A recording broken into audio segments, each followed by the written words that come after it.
नमस्कार, स्वागत है आपका खबर फर्स्ट में। मैं आशुतोष चुनावी यात्रा में आ पहुंचा हूं कटिहार। आज हमारे साथ पूर्व डिप्टी सीएम तारकेश्वर प्रसाद जी मौजूद हैं। सबसे पहले स्वागत है सर आपका खबर फर्स्ट में। सवाल ये है, प्रधानमंत्री जब आए थे पूर्णिया तो उन्होंने सीमांचल के डेमोग्राफिकल स्ट्रक्चर को चेंज होने की बात की। उन्होंने कहा कि कटिहार, पूर्णिया, अररिया, किशनगंज ये तमाम ऐसे ज़िले हैं जहाँ पे घुसपैठिए अपना पैठ बना बैठे हैं, यहाँ के फर्जी दस्तावेज बनाकर वो यहाँ की नागरिकता साबित करने में लगे हुए हैं। अगर कटिहार में ऐसा है तो रेक्टिफाई कैसे कर पाएंगे, और क्या इसको तारकेश्वर जी कैसे देखते हैं इस चीज़ को? नहीं, देखिए, माननीय प्रधानमंत्री जी ने एक चिंता व्यक्त की। यह चिंता जिसमें हम सब अखिल भारतीय विद्यार्थी परिषद के कार्यकर्ता रहे, उन दिनों से भी विदेशी घुसपैठ और गौ तस्करी एक समस्या के रूप में हम लोगों के सामने में थी, है। और उसके बाद भारतीय जनता युवा मोर्चा ने भी एक बड़ा आंदोलन किया। तो माननीय प्रधानमंत्री जी ने ठीक ही कहा कि अगर सीमांचल को विकास की ओर ले जाना है तो सीमांचल के जो नागरिक हैं, जो भारत के नागरिक हैं, उनके विकास के लिए हमारी सरकार सारा संसाधन लगा रही है, आने वाले दिनों में भी लगाएगी। लेकिन हमारे देश के नागरिकों का हिस्सा कोई विदेशी छद्मवेश में सीमांचल में या हिंदुस्तान में रहकर उसका उपभोग कर रहा है, तो इससे बड़ा दुर्भाग्य कुछ हो ही नहीं सकता है।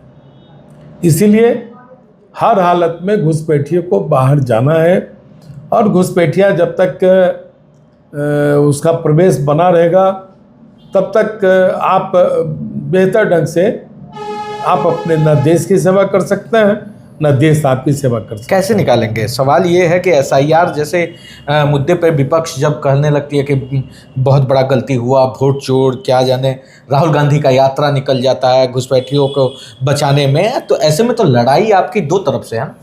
एक तरफ वो ताकतें जो बाहर से आकर बिहार में और खास करके सीमांचल में अपना पैठ बना रही है, दूसरी तरफ वो विपक्ष है जो उनको बचाने में लगा हुआ है। तो ऐसे में क्या किया जा सकता है?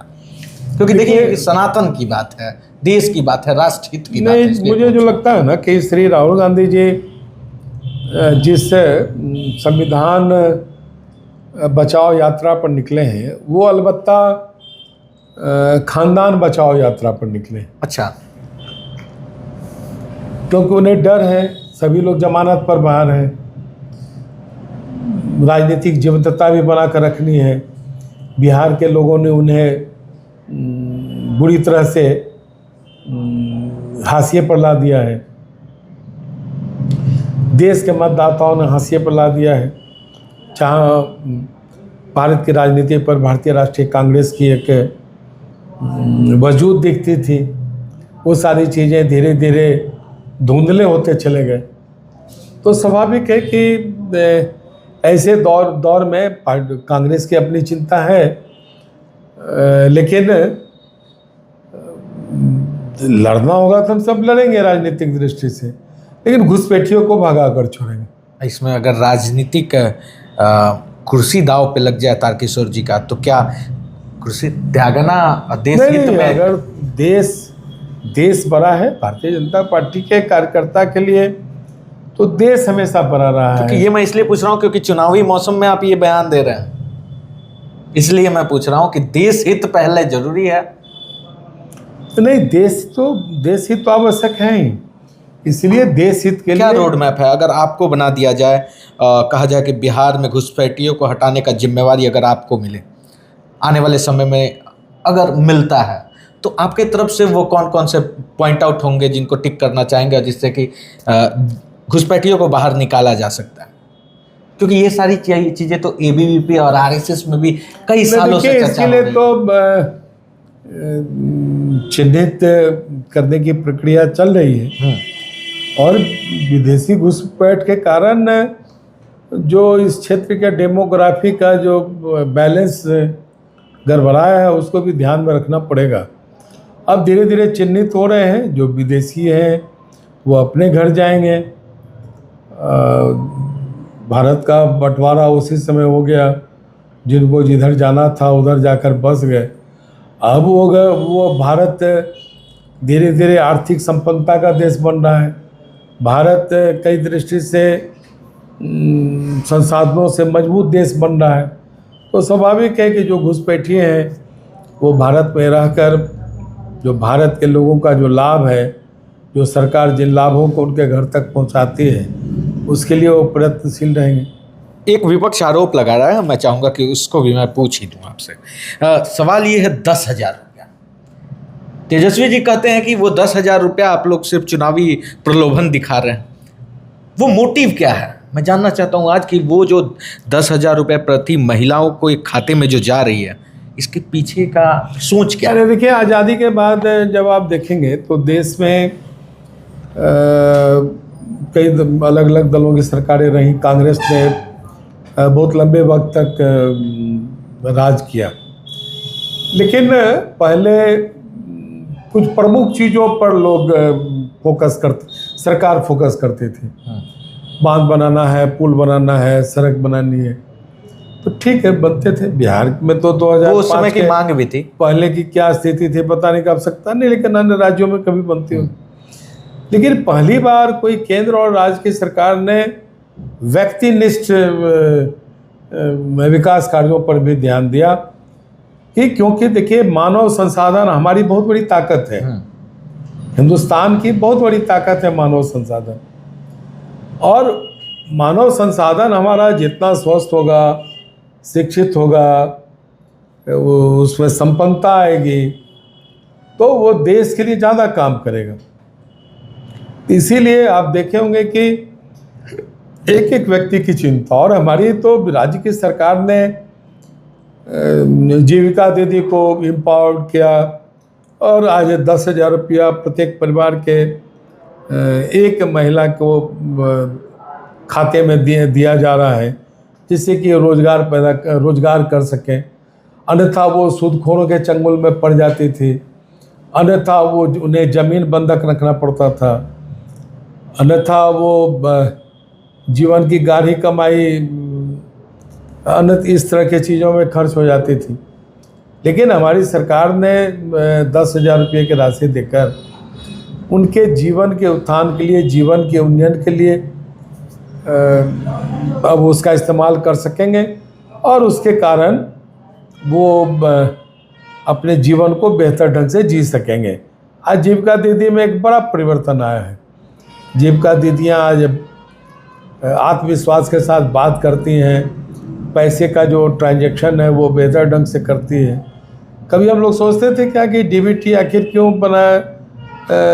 लागू किया गया, लेकिन जब हमारी सरकारों के कार्यकलाप को देखेंगे तो लगेगा कि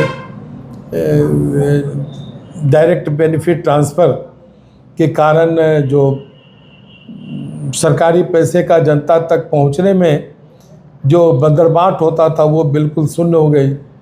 तो इस तरह से देखें तो हमारी सरकार ने परिवार और व्यक्ति पर फोकस करके उनके आर्थिक परिदृश्य को बदलने का काम किया, और उनकी क्रय क्षमता बढ़ी। क्रय क्षमता का भी बढ़ना आवश्यक है। क्रय क्षमता ऐसे तो आप लोग 143 करोड़ को मैन पावर बना दीजिएगा, फिर तो पूरा दुश्मन हो जाएगा जमाना। तो विपक्ष का भी तो चिंता जायज है ना भाई, कि 143 करोड़ अगर काम करने में और सक्षम हो जाएगा तो फिर अदर कंट्री को हम पे मजबूर होना होगा। तो विपक्ष तो भैया जायज सवाल पूछ रहा है कि फिर बाद में तो दुश्मनी पाकिस्तान है, सब हो जाएंगे। इस पे क्या जवाब दीजिएगा विपक्ष को अपने अंदाज में? नहीं, देखिए, विपक्ष के पास तो कोई मुद्दा ही नहीं है, न उनके पास कोई विजन है। अगर विजन रहता तो विपक्ष तो लंबे वक्त से शासन किया है, लेकिन स्थितियां तो वही की वही पड़ी हुई थी। लेकिन हमारी सरकार ने एक एक परिवार को, एक एक व्यक्ति को के आर्थिक स्थिति में बदलाव लाने का काम किया, और यही कारण है कि जब माननीय प्रधानमंत्री जी विकसित भारत की बात करते हैं तो हम सब भी कहते हैं कि नहीं, हम एक विकसित बिहार बनाएंगे जिससे कि विकसित भारत का निर्माण हो सके। क्लास सवाल है, उसके बाद रैपिड फायर पे चलेंगे। सवाल ये है कि 2020 में बीजेपी और जदयू के बीच बहुत सारी चीज़ें देखने को मिली थी, टूट देखने को मिला था, जिसका खामियाजा भुगतना पड़ा था 2020 के चुनाव में। इस बार के कार्यकर्ता को क्या सिखाया गया? नहीं, इस बार क्या है ना कि क्या ग्राउंड पे सारी चीज़ें ठीक कर ली गई है? प्रधानमंत्री जी और माननीय मुख्यमंत्री जी और हम सबों का जो सांगठनिक नेतृत्व वर्ग है, सबों ने एक मिलकर तय किया है कि अब जो भी उम्मीदवार चुनाव लड़ेंगे वो एनडीए का उम्मीदवार होगा, चाहे किसी भी पार्टी का उम्मीदवार हो, लेकिन उस उम्मीदवार का जो सिंबल होगा वही सिंबल अन्य सभी पार्टियों का होगा, और इसका पालन काफ़ी कठोरता से किया जाएगा। तो जिससे कि अलग अलग जो राजनीतिक दल हैं उसके अलग अलग, मतलब पूरा एनडीए एकजुट है। हाँ, पूरा एनडीए एकजुट है, पांडव एकजुट है, हम महाभारत का युद्ध जीतेंगे। जी जी, निश्चित तौर पर जीतेंगे।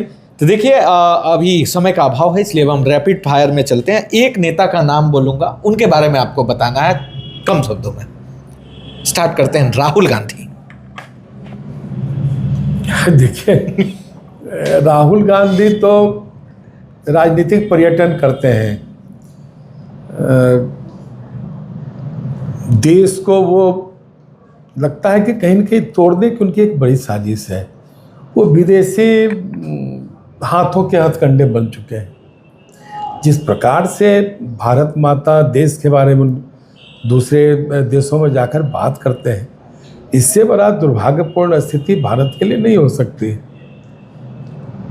कि भारतीय राष्ट्रीय कांग्रेस जो इतने लंबे वक्त तक देश की राजनीति में उसका वर्चस्व रहा हो, उस परिवार का राजकुमार कहा जाए, इस प्रकार की बातें करें, इससे खराब बात और दुनिया में कुछ नहीं हो सकता। नरेंद्र मोदी, देखिए, नरेंद्र मोदी जी तो यशस्वी प्रधानमंत्री के रूप में जिस प्रकार से आम लोगों की कठिनाइयों को समझा, मुझे नहीं लगता है कि हिंदुस्तान की राजनीति में कोई प्रधानमंत्री इस स्तर तक एक आम आदमी की कठिनाइयों को समझा हो। ये मुझे नहीं लगता। इस काम को नरेंद्र मोदी जी ने करके दिखाया है।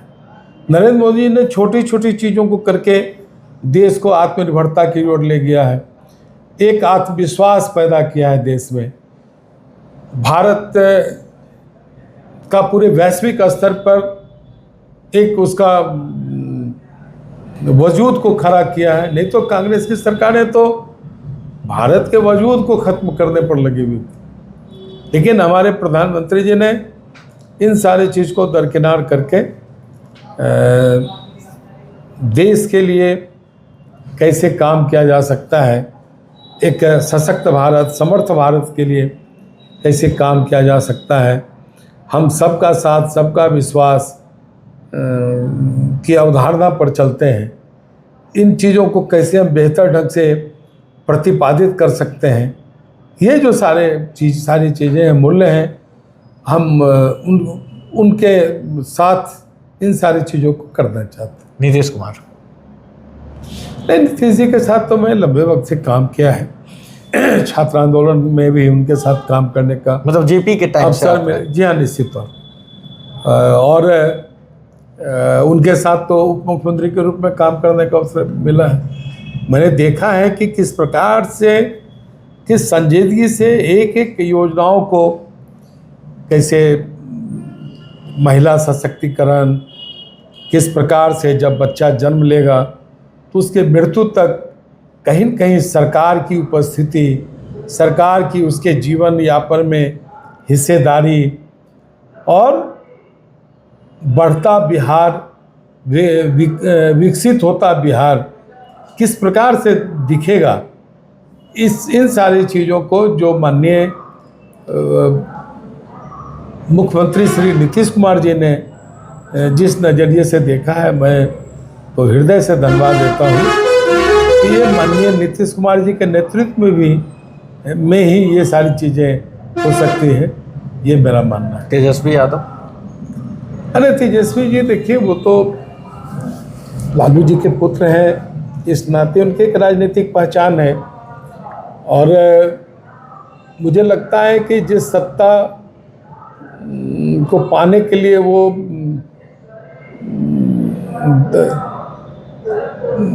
दंडवत कर रहे हैं, तो लगता है कि बहुत मतलब दूर लालू है। जी के बिना उनका कोई वजूद नहीं है। नहीं, उनका कोई वजूद नहीं। लालू जी के कारण उनकी पहचान है, लेकिन उन्होंने ऐसी कोई अपनी पहचान नहीं खड़ी की है जिससे कि जाना जाए कि इनके कारण ये चीज़ें दिख रही हैं। लास्ट में बताइएगा सुशील मोदी जी के बारे में।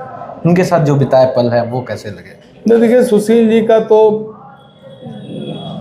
मुझे लगता है कि ये बिहार के पहले राजनीतिक होंगे जो इतने संयमित और एक एक चीज़ों को साइंटिफिक एंगल से देखना और सच को सच बोलना। वो मुंह पर बहुत बेबाकी से कुछ बातों को कह दिया करते थे और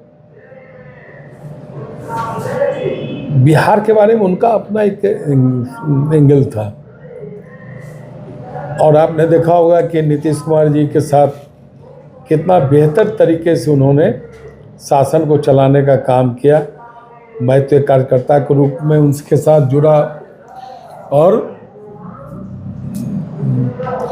वित्त मंत्री के रूप में, उप मुख्यमंत्री के रूप में कई चीज़ों को माननीय सुशील जी ने हमें बताया, जो उस पद चिन्ह पर चलकर मैंने काम किया और मुझे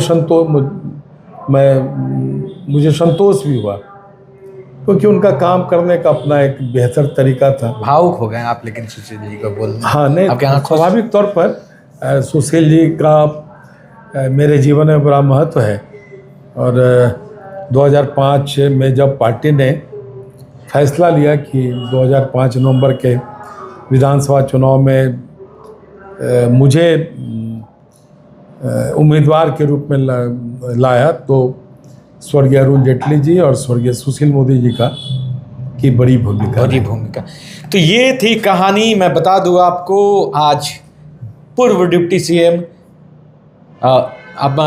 मैं बता दूं पूर्व डिप्टी सीएम की कहानी देखिए, ये गौर से देखिएगा। मैं इसलिए बोल रहा हूं क्योंकि इस कहानी में आपको हर चीज मिलेगा। वो चुनावी एंगल से लेके वो डेटा, जो बहुत लोगों का कहना होता है कि भैया तथ्य पे बात करना, तथ्य भी है, चुनावी एंगल भी है, राजनीतिक कहानियां भी है, और एक वो कार्यकर्ता जो सीमांचल के कटिहार, जो सबसे पिछड़ा इलाका से बीजेपी का संघ का कार्यकर्ता कैसी यात्रा करके डिप्टी सीएम बनता है, इसकी कहानी है, संघर्ष की कहानी है। और इस कहानी के साथ छोड़े जा रहा हूँ और कटिहार वासियों को मैं लास्ट में वाइंड अप ही कर रहा हूँ सर के साथ कि सर कटिहार के लोगों को क्या संदेश दीजिएगा? नहीं, देखिए, मैं कटिहार वासियों को इतना ही कहना चाहूँगा कि सरकार आप चुनते हैं, जनप्रतिनिधि आप चुनते हैं, और सरकार की जो कल्याणकारी योजनाएं हैं उन योजनाओं को आप तक पहुंचाना विधायक की जिम्मेदारी होती है। उस दायित्व का बेहतर ढंग से मैंने निर्वहन किया है। लेकिन मैं आम लोगों से भी, अपने भाइयों से भी अनुरोध करूंगा कि आप एक अच्छी सरकार चुनें, क्योंकि लोकतंत्र में एक अच्छी सरकार का होना आवश्यक है। क्योंकि एक अच्छी सरकार होने से उस राज्य की दशा और दिशा बदलती है। जो एनडीए सरकार की बिहार में आने से 2005 के बाद का बिहार बदला, तो आइए हम सब मिलकर एक विकसित बिहार के निर्माण में लगे, जिससे यशस्वी प्रधानमंत्री श्री नरेंद्र मोदी जी ने जो एक विकसित भारत का संकल्प लिया है 2047 तक, हम एक विकसित भारत को देखना चाहते हैं। हम रहें या ना रहें, लेकिन विकसित भारत का निर्माण में बिहार की भूमिका को सुनिश्चित करने के लिए आइए प्रधानमंत्री जी को संकल्प को हम सिद्धि तक ले जाने के लिए दिन रात मेहनत करके उस संकल्प को पूरा करें। विकसित भारत में कटियार का रोल कैसा हो, इसको कटियार के रोल लोग जरूर कमेंट में